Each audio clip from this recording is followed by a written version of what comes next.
आप भी पाकिस्तानी हो, इंग्लैंड जाना चाहते हो, यूके जाना चाहते हो, ये वो बंदा है जिसके पास यूके जाने के तमाम रास्ते मौजूद है। ये खुद यूके गए थे, यहाँ पे इनके पास साइकिल थी, आज इन्होंने रेंज रोवर रखी हुई है, उसकी नंबर प्लेट भी इनके अपने नाम से है। तो माशाल्लाह बहुत बड़े बिजनेसमैन बने, अल्लाह ने बड़ी इज्जत दी है। अभी रिसेंटली इनके पास एक वाकया है, इनका एक दोस्त था और पाकिस्तान में तकरीबन 3 से 4 लाख रुपए की नौकरी करता था, उसके अपने प्लॉट थे, अपनी गाड़ी थी, बच्चे बहुत अच्छे स्कूल में पढ़ रहे थे। इन्होंने कहा सब कुछ बेच, क्या फायदा पाकिस्तान में क्या कर रहे हो, सब कुछ उसने बेच दिया। अब वो इंग्लैंड में आ गया है, अब वो उधर क्या कर रहा है तफसील बताएंगे जनाब आतिफ मसूद साहब। जी सर बताएं जी।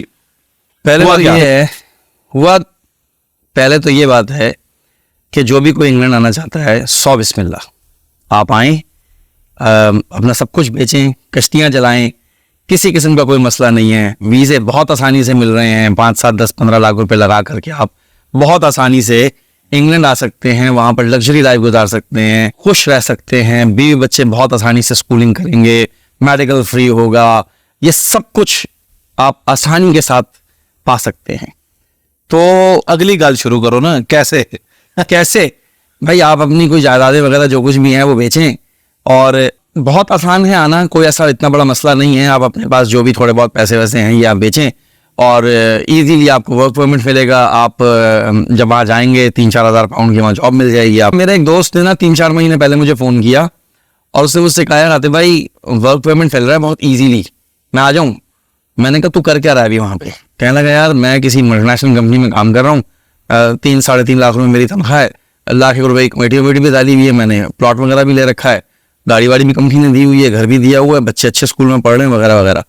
तो मैंने कहा भाई क्या हो गया, तू क्यों आ रहा है? फिर बोला नहीं यार वो इजीली मिल रहा है वीज़ा, करोड़ एक रुपए की गेम है तो क्या बात है। मैंने उसको मतलब सिर्फ मना नहीं किया, क्योंकि वो मेरा चड्डी फ्रेंड था, तो मैंने उसको तकरीबन गालियां दी। मैंने उसे तकरीबन गालियां दे के मना किया कि भाई मत आना, तुम पागल तो नहीं हो।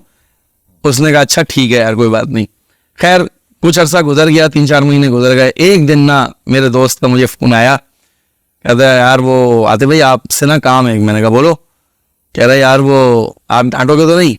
मैंने कहा नहीं डांटूंगा। क्या हुआ भाई, बोल तो सही क्या हुआ?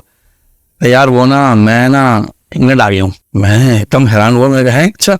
मैंने कहा चलो खैर यार अच्छी बात है, कब आया? अच्छा जैसे ही उसने बोला ना इंग्लैंड आया हूँ, तो मैंने समझा शायद विजिट वगैरह पे आया हो, अच्छा खाता कमाता बंदा था।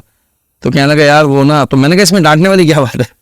कह रहा है कि यार नहीं मैं तो 3 महीने हो गए इंग्लैंड आया हूँ। 3 महीने हो गए? तो मैंने कहा तो 3 महीने हो गए इंग्लैंड आया हूँ, तू मुझे अब बता रहा है? कह रहे कि यार वो ना तू मुझे यार ऐसे बोल रहा था इसलिए मैं आ गया। तो मैंने कहा आप क्या है? बोला यार अच्छा। मैंने कहा कैसे आए हो, किस वीज़े पे आए हो?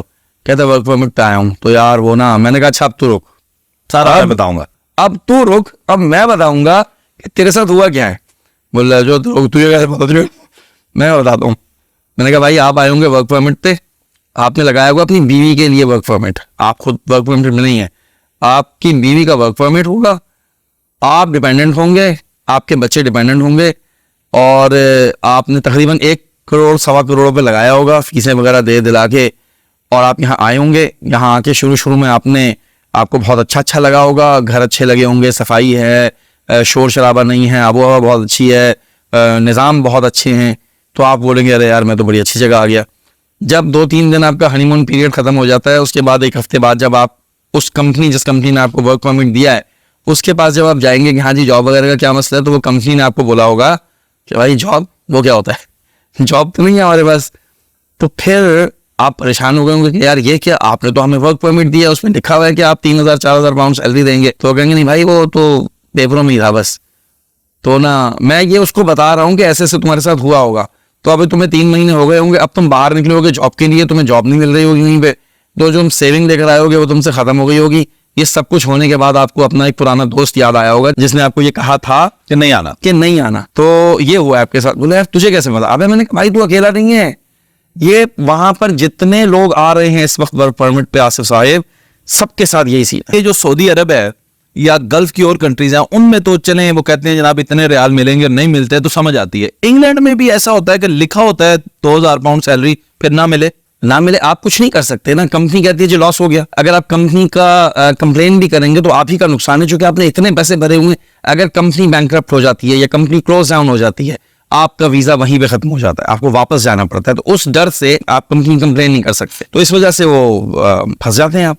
अब फिर आप क्या करते हैं कि अब इतने पढ़े लिखे और वहां पे काबिल आदमी जो 3.5 लाख रुपया कमाता था, अब उसकी तनख्वाह कितनी लगी इंग्लैंड में? अभी तक नहीं लगी है, माशाल्लाह से 5 महीने हो गए, वो अल्हम्दुलिल्लाह बेरोजगार है। बेरोजगार हैं। आगे अगर लगेगी तो 1 घंटे के कितने मिलेंगे? अगर लग गई तो बहुत मुश्किल से 5 pound 4 pound an hour cash in hand. 5 pound.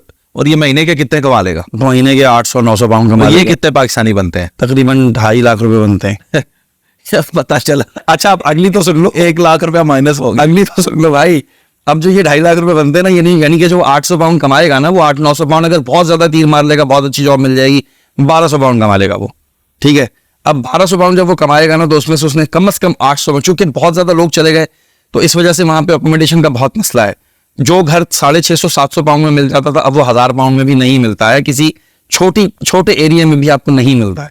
तो आप 800 पाउंड भी अगर लेकर चले ना, कि आपका 800 पाउंड का रेंट है सिर्फ घर का, और किचन का अगर आप 2 बच्चों के साथ, बीवी के साथ गए तो किचन का खर्चा आपका कितना है? कम से कम 400-500 पाउंड है। 500 पाउंड तो कहीं नहीं गया। तो 8 और 5 कितने हो गए? 1300 पाउंड तो ये हो गए। अब उसके बाद आपकी ट्रैवलिंग एक्सपेंस है, आपका कौंसल टैक्स है, आपके बिल्स हैं, आपका बहुत कुछ है। आपकी 1-2 बच्चों के साथ फैमिली तकरीबन इस वक्त 1800 पाउंड का आपका खर्चा है।